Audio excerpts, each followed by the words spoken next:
Hey, Jalen, congrats, man. Can you give us a sense of just what your experience has been like during this draft, waiting on your name to get called, and then the excitement of going to the Chiefs?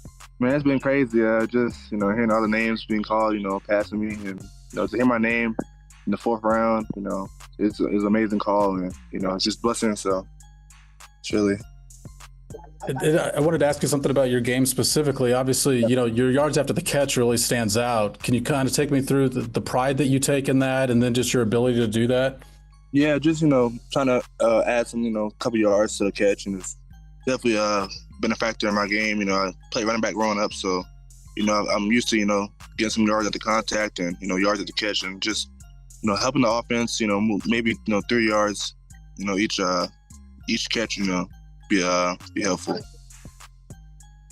We'll go next to Pete Sweeney. Pete? Jalen, congratulations. Andy Reid loves to move his receivers everywhere across the line of scrimmage. What in your experience leads you to believe that you'll be capable of doing that at this level? I play outside, inside, in college, and even at my JUCO. So, I'm used to it, and I'm ready to impact whatever coach needs me. So, we'll go next to Matt Derrick. Matt? Hey, Jalen, welcome to the Chiefs. Thank you. Hey, you had a kind of a wild journey to the NFL, like you mentioned, from junior college to then UNLV. And what's just been your I've said UNLV, Utah State. What's been your driving force behind this whole journey to you? And just just my why, and just making it to the NFL has been a lifelong dream, and just playing, from, JUCO and grinding there, and then, getting an offer to Utah State and grinding there, and then now, I'm a Chief, so just grinding, and it's really just been my why right there. We'll hear from Adam Teicher next. Adam? Hey, Jalen, congratulations. How much have you watched and followed the Chiefs over the last few years, and how much do you know about what's going on here, what they have going on here? I know everything about them. Super Bowl, this past year, and then they won it 2 years ago. So I know everything about the Chiefs. So, We'll go next to Nick Jacobs. Nick? And Kelsey, I'll have a follow-up if I can, please. Jalen, for you, if there's a game we look at, maybe not stats-wise, but a game that you really take pride in, that you feel showcases who you are as a receiver, which one would it be?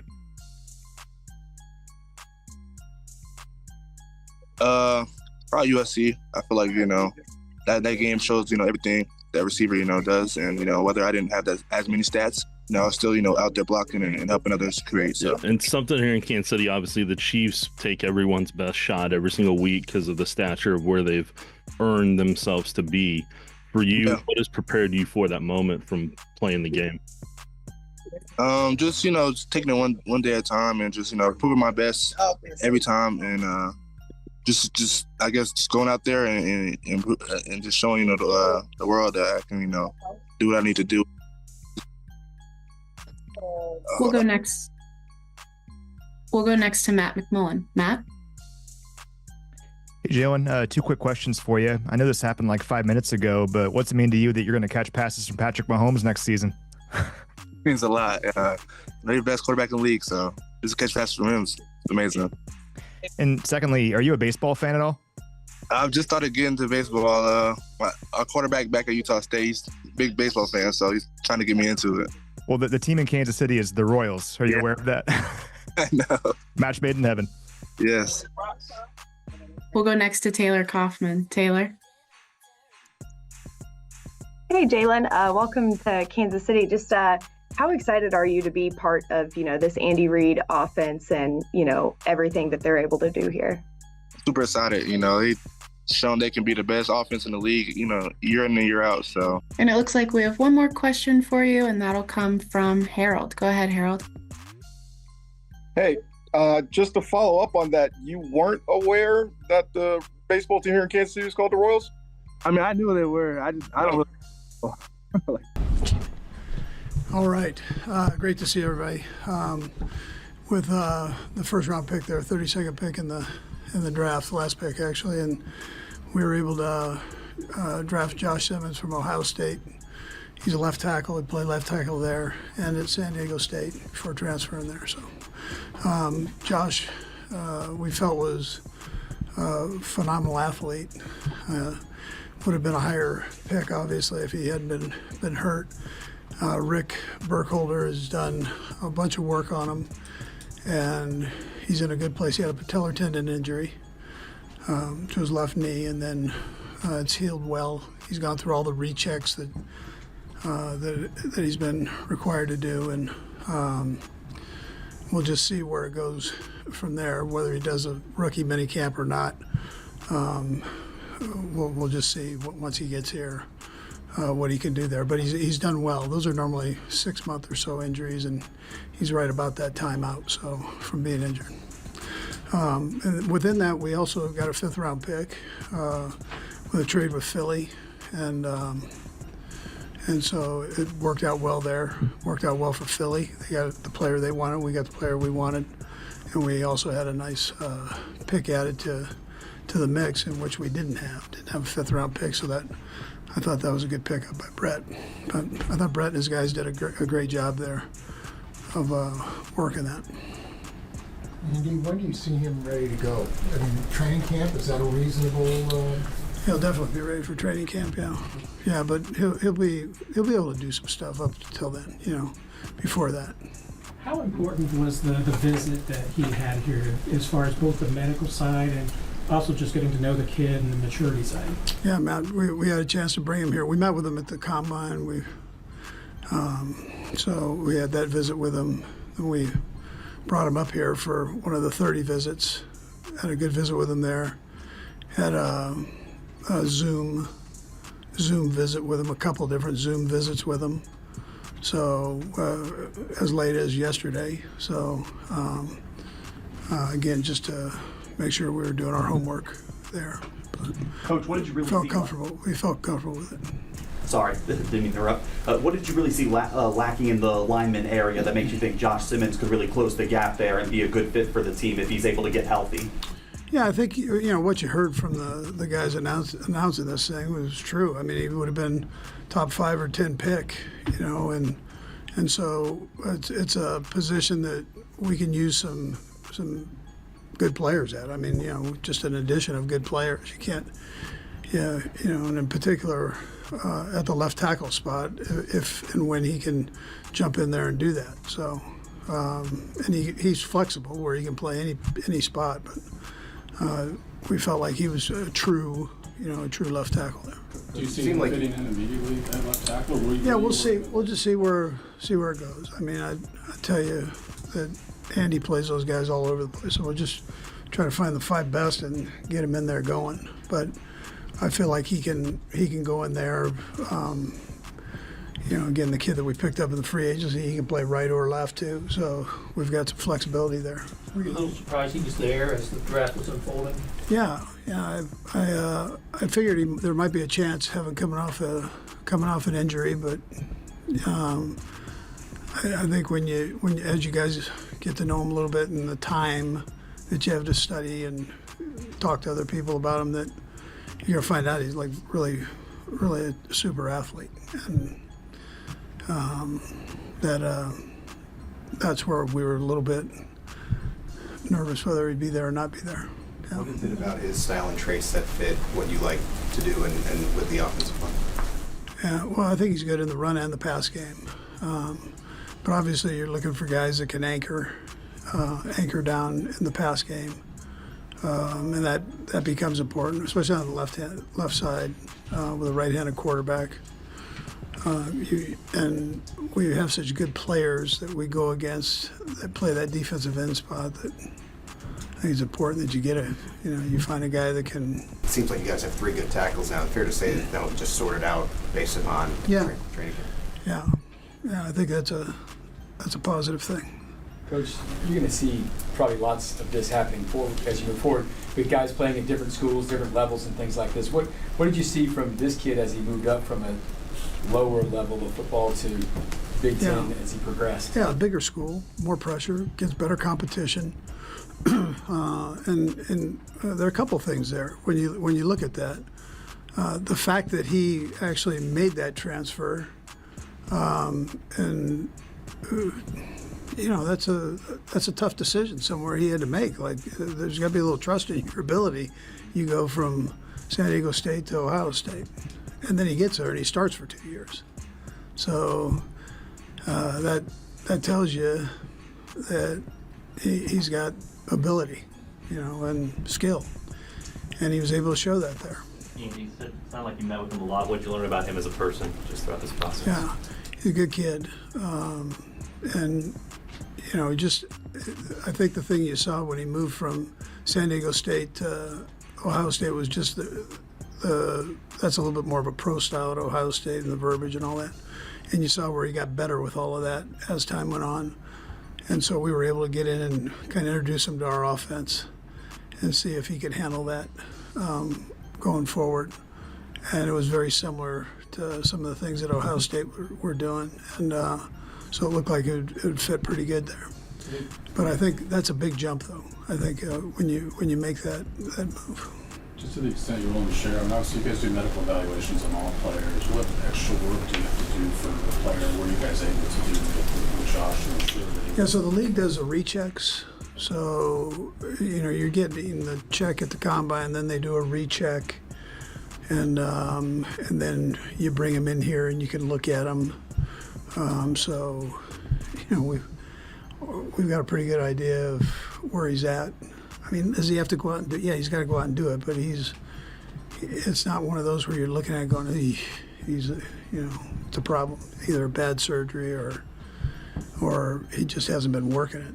I mean, all of he's been doing all the above. The doctor did a nice job with it up to this point, so it looks like he's in pretty good shape that way. We'll go across the room to close it out. Go ahead. Me? Yep. Oh, thank you. So, Coach, with that trade, you got a 5th-round pick, if I'm not mistaken. I know it's a couple days away. What are you going to think about, or what's going to go into the process of figuring out what to do to make the best of that extra draft pick you have now? Yeah, we'll try to make it a good one. That's where you go with it. We didn't have a 5th-round pick, so just the fact that you give Brett Veach an extra pick, that can be a positive thing. He normally does very well in those rounds there, those mid rounds, late rounds. He's had a lot of success, so you give him another shot at it, and to bring in a good player. Yeah. Did he get another golf clap for the trade down? Yeah, that was good. What was that like the last few years, trying to find that solution at left tackle, particularly last year when you had to go through so many guys? What was that like for you? Yeah, it's one that we thought we would spend a 1st-round pick on. That it would be worth it, and then also look at it in free agency. So we've got a couple answers there where we don't have to take a guard and move them out to that spot, or hopefully, right? Hopefully, keep these guys healthy and rolling and learning. So. Coach, with the patella tendon injuries, it can kind of sometimes go both ways. We've seen players that they're never the same after it. I think Brandon Graham had one with you in Philadelphia, and obviously went on to a great career. What's the comfort level that this kid is going to be completely okay for? Yeah. So when you talk ACLs, you talk patellar tendon surgery. ACLs normally take about 9 months. Patellar tendons normally take about 6 months. The same risk, though, that you're looking at there. And we've had success with patellar tendons. Going back as far as Carell Buckhalter and his injury. So I was able to come back and play as a running back. So Rick's got a pretty good feel on that. Our docs have a good feel on it. And, we thought it looked like it was a good surgery. Now, he's got to get out and play football, too. So we'll see from there. I'm not... but where we're sitting, the experts would tell you that it looks good. Last one, Darren. Coach, it seemed like Patrick kind of, I guess, via Twitter approved of what was your conversation with him prior to this pick? And do you feel like coming out of the Super Bowl, you've addressed your biggest need coming out of that game? Yeah, so Patrick doesn't miss anything. He loves the draft. He puts his own draft board together, I think, and spends time at it. I mean, he enjoys doing that. So he knew about this kid. And obviously, I mean, as many good linemen as you can bring in, he'll be happy with that. That's how he is. But he doesn't miss a beat with all that. And then coming out of the Super Bowl, you address your well, no, I mean, listen, we've got a full draft ahead of us, and what you're trying to do is build strength within your competition makes us all better, and that's the thing Adam's going to miss the most when he retires. Thanks, Coach. Thank you, Coach. All right. That's right. Hey, Brashard, congratulations. Welcome to Kansas City. And tell us about your position switch in college, going from a wide receiver to a running back, and what kind of challenges were involved with that? I'll say switching from receiver to running back. It was the more challenges would be just running and lining up inside the hole. I'll say just being more patient and actually being a back that has to hit and get tackled a lot. I'll say it's very different. I'll say I won't say it was pretty easy change for me, but I was familiar with running back growing up. So as far as just making the switch, it was kind of just just getting back to playing running back for sure. Okay, we'll go next to Matt Derrick. Yeah, kind of along those lines, Brashard. I understand that Coach Lashley was the one that kind of convinced you to make the move. What was it that led you to make that leap of faith and make the change and go to SMU and change positions? So just me and Coach Lashley, we got a good bond with each other. So as I hit the transfer portal, he kind of hit me up and was kind of telling me what he seen me on his offense and where he seen me on his offense. And he was telling me how I could be just a dynamic back coming out the backfield, just a starting running back, but just coming out the backfield, going out receiver, just moving around here and there. So we kind of had an agreement, and we were all locked in since day one. And how do you kind of see yourself fitting into the Chiefs offense? I'm assuming you've watched the Chiefs and you're familiar with them. Yes, so how sir. do you feel like your skill set fits in? I feel like my skill set fits perfect with the offense. I feel like they're already dynamic, and I feel like I'm a dynamic player also. So I feel like I'm gonna bring a lot of juice for real to the offense and special teams. Just anywhere, anytime I'm on the field, I'm going to bring some juice for sure. Thanks. Okay, let's go next to Jesse Newell. Hey, I wanted to ask you on the same lines as what Matt was asking. I saw a Dallas article that said that Coach Lashley watched your tape and saw similarities to Isaiah Pacheco when you were maybe out there. How often did you hear that name when he was bringing up you being a running back? I heard Isaiah Pacheco all season, so it was kind of cool just hearing that, because he is a great back and he does make a lot of plays for you guys. So I kind of like, it felt kind of good with him saying that for sure, because he is a guy. And what's it going to be like being a teammate with Pacheco now? Yeah, I feel like that's big time. I could learn a lot from him, and I feel like he could be a mentor for me for sure. And I feel like I can learn a lot from him. We'll go next to Pete Sweeney. Hey, Richard, Sid, I'll just have one second one too. I was wondering, which backs have you looked up to that you mold your game after? I kind of watch Jahmyr Gibbs, James Cook, Alvin Kamara. That's probably the top three guys I kind of watch a lot as far as running back. Thank you. And also, too, Andy Reid has just such an affinity for the screen game, well known. Just your comfortability with some of that stuff. Yes, sir. I can't wait for that for sure. Awesome. We'll get going, and let's go next to Adam Teicher. Hey, Brashard, just wanted to know how much contact you had with the Chiefs before the draft, and is it surprise you at all that this is where you were drafted? I mean, we did. They hit me up earlier on the process, but then it was kind of like I didn't hear from them. But I'll say a couple days before the draft, I did hear from the Chiefs, and I kind of met up with them, and I kind of felt like in a better spot meeting with them. So. Okay, we'll finish it off with Matt Foster. Hey, Bashard, congratulations. Knowing some of the guys that the Chiefs already have in the backfield, how ready are you to come in and compete for a roster spot with that group? I'm so ready. I'll say I'm I'm so juiced up, and I feel like you guys will see it for sure. Just day one, I'm gonna show everyone what I'm capable of for sure. And I'll say just as far as the running back room, I feel like we'll all get each other better as far as just working hard every day for sure. Okay, thank you, Burchard, for joining us, and that's all we got.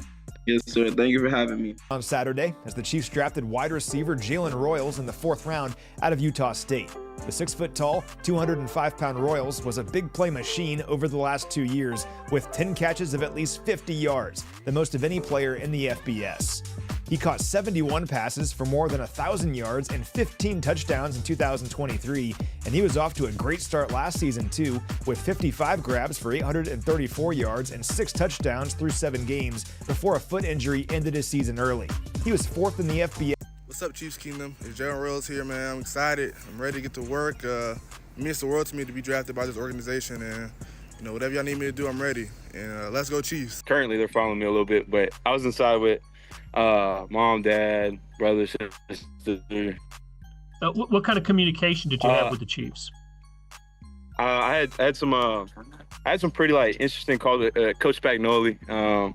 He's a good guy. I talked to him a lot, and obviously I've had a couple The Kansas City Chiefs just drafted their future, and it is bigger than a single player. Coming off a shocking 34-0 shutout in the Super Bowl, Kansas City faced rare doubts. Age was catching up, the trenches were wearing thin, and financial flexibility was shrinking. Given the scenario, this draft was more about survival and building something that could outlast even Mahomes' prime. Kansas City did not swing for luxury picks. They went after strength, speed, and toughness from the offensive line to the defensive front. And right now, the stakes are higher than they've ever been because winning one championship is hard. And talk about winning 3 and staying great for a decade, that takes drafts like this, believe analysts. Exactly what the Chiefs did and why this 2025 draft could define the next decade in Kansas City. The Kansas City Chiefs entered the 2025 NFL draft facing questions that few dynasties ever escape. A 34-0 loss to the Philadelphia Eagles exposed cracks that could no longer be ignored. Veterans like Joe Thuney were gone, and DeAndre Hopkins and McCole Hardman had moved on. The offensive line was aging, the defensive front was thinning, and the secondary lacked depth. Patrick Mahomes remained at the heart of the franchise, but the support around him was not adequate. So, evidently, the Chiefs were no longer drafting for luxury or depth. The team's front office, led by Brett Veach, entered the weekend knowing they had to rebuild crucial units. Cap constraints left little room for high-profile free agent fixes. The draft had to deliver starters, not projects. The Chiefs held the 32nd pick in the first round after trading down with the Philadelphia Eagles. This move gave Kansas City additional mid-round capital, providing flexibility to attack multiple needs across both sides of the ball. The focus sharpened around 3 areas: fortifying the offensive line, adding defensive disruptors, and finding young weapons for Mahomes. This draft class would not just define the 2025 season, but set the course for Kansas City's next 5 years. The Chiefs knew they could no longer depend on star power alone. They needed to win through the trenches, develop younger talent, and extend Mahomes' prime by giving him protection and possession. The margin for error was pretty. Every pick would need to hit faster, contribute earlier, and grow tougher under pressure. With the 32nd overall pick in the 2025 NFL Draft, the Kansas City Chiefs selected offensive tackle Josh Simmons from Ohio State. This choice followed a well-planned trade down with the Philadelphia Eagles, and it pushed Chiefs to acquire additional draft capital while still addressing a critical need on their offensive line. Simmons stands at 6 feet 5 inches and weighs 310 pounds. He's been a standout at Ohio State, known for his agility and pass protection skills. Throughout his college career, he kept on handling edge rushers seamlessly. However, concerns about a knee injury sustained during his junior year caused him to slide to the end of the first round. Despite this, many analysts believe that, if healthy, Simmons has the potential to become the backbone of the Chiefs' offensive line. The selection of Simmons addresses the void left by the departure of veteran guard Joe Thuney. He was traded to the Chicago Bears earlier in the offseason. Thuney's exit left Kansas City with no choice. The offensive line had to be rebuilt for Mahomes. General manager Brett Veach expressed confidence in Simmons' adaptability. Josh brings a combination of size, strength, and technique that we value highly, Veach stated. We're excited about his potential to contribute immediately and grow within our system. Analysts have given the pick favorable grades. Some noted that the Chiefs managed to secure a player with first-round talent at the end of the round, thanks to their strategic maneuvering. While Simmons' health will be monitored closely, the consensus is that Kansas City made a savvy investment in protecting Patrick Mahomes, their most expensive asset. The Kansas City Chiefs walked into day 2 needing disruption players who could tilt the field. Their first swing came at pick 63 there. They grabbed Omar Norman Lott, the defensive tackle from Tennessee. Norman Lott made noise in the SEC with powerful hands, a quick first step, and consistent motor. He was built for trench warfare, exactly what Kansas City needed after Chris Jones's workload kept increasing. Then came the edge reinforcement. At pick 66, the Chiefs picked Ashton Gillott from Louisville, an explosive pass rusher with violent hands. Gillott racked up 11 sacks last season, showing a knack for bending around tackles with surprising ease. He would likely rotate behind George Karlaftis, but could force his way into serious snaps early. At pick 85, Kansas City pivoted to the secondary. They selected Noah Williams, the aggressive corner from California who thrives in man coverage situations. Williams brings length, recovery speed, and a fearless mindset to a unit that struggled with injuries late last season. He may not start immediately, but special teams and dime packages are clear landing spots. Kansas City's day 2 moves were loud enough indeed. Every pick spoke to urgency and screamed physicality. These weren't best player available selections, but targeted strikes they are expected to fix real problems that showed up when the stage was biggest. The Chiefs know speed wins games, but violence in the trenches wins titles, and that is exactly where they started rebuilding. In the 4th round, the Kansas City Chiefs selected wide receiver Jalen Royals from Utah State with the 133rd overall pick. Royals set a school record with 15 touchdown receptions in his final collegiate season. His speed and red zone efficiency caught the attention of analysts who considered him a potential day 2 selection. Despite this, he fell to the 4th round, allowing the Chiefs to secure a high upside talent at a value.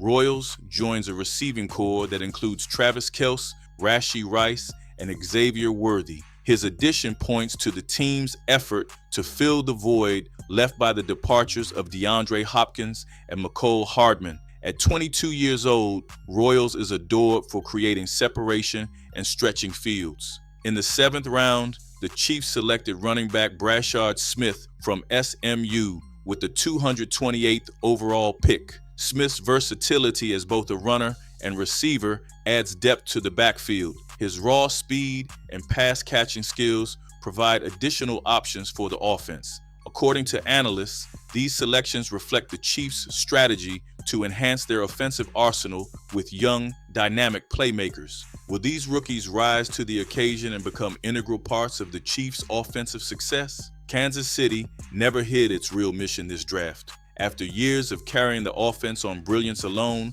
Mahomes finally showed signs of strain last season. Heavy pressure, hit totals creeping up, and fewer clean pockets when it mattered most. That Super Bowl shutout wasn't a fluke. It was a flashing warning light. Josh Simmons arrived as the first answer. Omar Norman Lott and Ashton Gillott were next defenders who could get stops faster, buying Mahomes extra possessions. Then came the skilled players, Jalen Royals' promises to open up deep shots Kansas City lacked last year, while Brashard Smith, quick and slippery out of the backfield, adds another layer to Andy Reid's options. Every piece taken this draft had one unifying thread: help 15 wins, not by asking him to do even more, but by surrounding him with younger, faster, tougher support.